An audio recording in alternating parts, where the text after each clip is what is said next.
اب میں آپ کو توجہ دلانا چاہتا ہوں، ایک تو گوتم بدھ کا فلسفہ، اس کے فلسفے کا مین تھیم یہ ہے سروم دکھم، آل از پین، آل از سفرنگ. اور اس نے جو بھی اپنی محنت کی یہ تو اللہ ہی بہتر جانتا ہے کہ اسے بعد میں ملا کیا اور کیا نہیں ملا. ایک بات آپ سے عرض کر دوں گوتم بدھ کے بارے میں، ایک بہت جید عالم میرے نزدیک بر صغیر پاک و ہند کے علماء میں جو اس صدی کے علماء ہیں ان میں ان کا بہت اونچا مقام ہے، مولانا مناظر احسن گیلانی رحمت اللہ علیہ. گیلان قصبہ ہے ایک بہار کا، وہاں کے رہنے والے تھے. ان کی زندگی زیادہ گزری حیدرآباد دکن میں، عثمانیہ یونیورسٹی میں استاد رہے. انہوں نے گوتم بدھ کے بارے میں یہ لکھا ہے کہ میرا یہ گمان ہے کہ وہ بھی اللہ کے نبی تھے، اور اس کی دلیل دی ہے. قرآن مجید میں ایک رسول کا ذکر آتا ہے ذوالکفل، اور یہ ذوالکفل وہ ہے جس کے بارے میں ہمیں کچھ پتہ نہیں. قرآن مجید میں بھی ایک جگہ ذکر آیا ہے. نمبر دو یہ کہ کسی حدیث میں اس کی کوئی ہمیں وضاحت نہیں ملتی، نہ حضور سے پوچھا گیا نہ حضور نے اس کی وضاحت فرمائی. اب یہ ذوالکفل ہے کون؟ تورات میں جو نبیوں کے نام آتے ہیں ان میں سے کسی نبی کا نام ذوالکفل کے آس پاس نہیں بنتا کہ یہ سمجھا جائے کہ یہ اس نام کی بگڑی ہوئی یا بدلی ہوئی شکل بن گئی ہے. تو انہوں نے جو کہا ہے وہ بات وزنی معلوم ہوتی ہے اس اعتبار سے کہ کپل وستو، کپل پے جو ہے وہ عربی میں ہے نہیں، وہ فے بنتی ہے. تو ذوالکفل کے معنی کفل والا، اور یہ کفل جو ہے کپل، کپل والا، جس کو ہم کہتے ہیں کپل وستو کا شہزادہ. تو انہوں نے یہ کہا ہے کہ گوتم بدھ کے بارے میں یہ خیال، یہ میں عرض کر دوں کہ اس کو ہم یقین سے نہیں کہہ سکتے، یہ ان کا گمان ہے، خیال ہے، واللہ عالم کہیں گے ہم، لیکن امکان ضرور موجود ہے. قرآن کہتا ہے وَلِكُلِّ قَوْمٍ ہَادٍ، ہم نے ہر قوم میں ہادی بھیجے. وَإِن مِّن قَرْيَةٍ إِلَّا خَلَا فِيهَا نَذِيرٌ، کوئی بستی ایسی نہیں دنیا میں جس میں کوئی نہ کوئی خبردار کرنے والا نہ آیا ہو. تو یہ ممکن نہیں ہے کہ وہاں نبی نہ آئے ہوں، لیکن ان کی تعلیمات اتنی بدل گئی ہیں کہ ہم ان کو پہچان نہیں سکتے.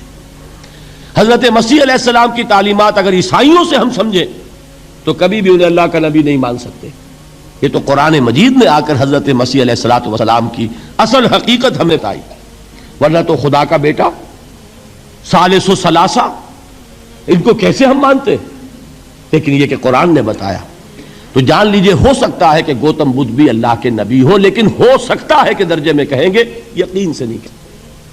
بہرحال گوتم بدھ نے اس دکھ، رنج، صدمہ، غم جو انسان کا مقدر ہے اس کا مشاہدہ کیا، اور پھر تپسیائیں کی، علم حاصل کیا، رشیوں منوں کے پاس گیا.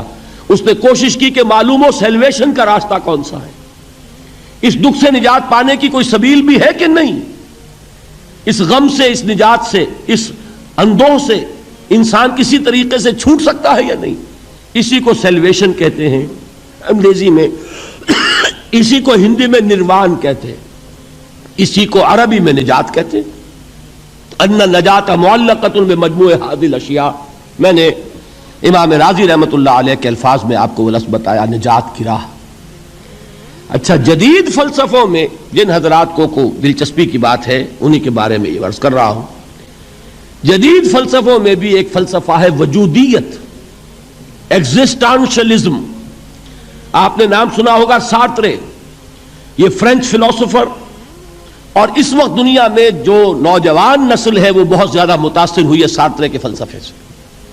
کرکیگارڈ پرانے دور میں اور سارترے اس دور میں، ان کے فلسفے کا نام ہے وجودیت، ایگزسٹانشلزم. اس کا مرکزی خیال بھی یہی ہے، انسان کے لیے دکھ ہی دکھ ہے، صدمہ ہی صدمہ ہے، رنج ہی رنج ہے. صرف یہ ہے کہ کچھ حساس لوگ ہوتے ہیں وہ صدمے کو زیادہ محسوس کرتے ہیں، کچھ ذرا ان کی حس جو ہے وہ کچھ ڈل ہو جاتی ہے، کند ہو جاتی ہے.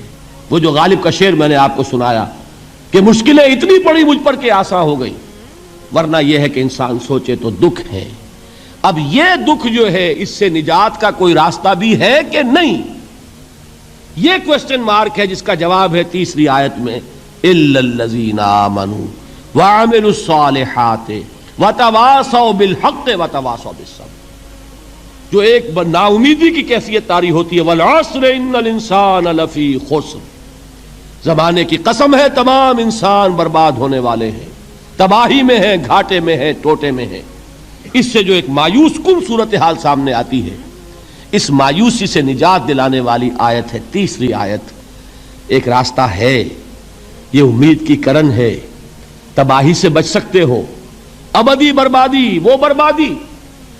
یہاں تو یہ ہے کہ ہم نے مشقتیں اٹھا لیں، فاقے جھیل لیے، تکلیفیں برداشت کر لیں، صدمے برداشت کر لیے، لیکن موت آئی، اس کا خاتمہ ہو گیا۔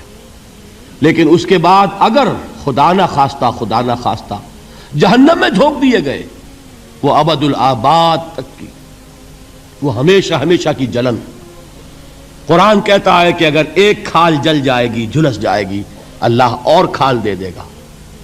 دیکھیے یہ بھی جدید دور میں آپ کو معلوم ہوگا، بورس بکائی نے جو کتاب لکھی ہے، دی فرینچ سرجن، اس نے ثابت کیا ہے کہ قرآن مجید نے جتنے نیچرل فینومینا کا حوالہ دیا ہے وہ بالکل سائنس کے مطابق ہے۔ آج ہمیں یہ معلوم ہے کہ حس جو ہے وہ صرف کھال میں ہوتی ہے، کھال حساس ہوتی ہے، کھال اتر جائے نیچے جو ہے گوشت جلے گا، آپ کو تکلیف نہیں ہوگی۔ معلوم قرآن نے کہا ہے کہ جب کھالیں ان کی جھلس جائیں گی، ہم نئی کھال دے دیں گے تاکہ وہ سوزش جو ہے، وہ جلن کا احساس برقرار رہے، وہ ختم ہونے نہ پائے۔ حالانکہ اس کی ضرورت نہیں ہے، اگر اندر کا گوشت بھی حس والا ہوتا تو پھر کھال دوبارہ عطا کرنے کی ضرورت نہیں ہے، گوشت جلے گا، اس سے بھی جلن کا اور سوزش کا احساس ہو جائے گا۔ لیکن قرآن کہتا ہے کہ نہیں، کلما نضجت جلودہم بدلنا لہم جلودا غیرہا، جب ان کی کھالیں جھلس جائیں گی، جل جائیں گی، ہم ان کی کھالیں بدل دیں گے تاکہ وہ سوزش برقرار رہے۔ ثم لا يموت فیہا ولا یحیا، پھر نہ وہ اس میں جی سکے گا نہ مر سکے گا، نہ زندوں میں ہوگا نہ مردوں میں ہوگا۔ موت کو پکارے گا، کاش کہ موت آ جائے جو مجھے اس مشقت سے اور مشکل سے چھٹکارا دلا دے۔ وہ موت جس سے اس وقت ہم بھاگتے ہیں، اگر خدا نہ خواستہ اس جہنم میں جھونکے گئے تو پھر موت کو پکاریں گے اور موت نہیں آئے گی۔ اس عذاب سے، اس ابدی ناکامی سے، اس خسران سے، اس ابدی ہلاکت سے بچنے کا کوئی راستہ ہے؟ وہ جو میدان حشر میں پکاریں گے لوگ، این المفر، کوئی جائے فرار ہے، کوئی جائے پناہ ہے؟ وہ جائے فرار، وہ جائے پناہ اس دنیا میں اللہ نے ہمیں عطا فرمائی، اسی کا نام صراط مستقیم ہے۔ الا الذین آمنوا وعملوا الصالحات وتواصوا بالحق وتواصوا بالصبر، ایک راستہ ہے، اس کے یہ چار نشان ہائے راہ ہیں، سنگ ہائے میل ہیں۔ پہلا ایمان، دوسرا عمل صالح، تیسرا تواصی بالحق، چوتھا تواصی بالصبر۔ اس صراط مستقیم پر بچو گے، نروان حاصل ہو جائے گا، نجات حاصل ہو جائے گی، کامیابی سے ہمکنار ہو جاؤ گے، اس ابدی خسران سے نجات پا جاؤ گے۔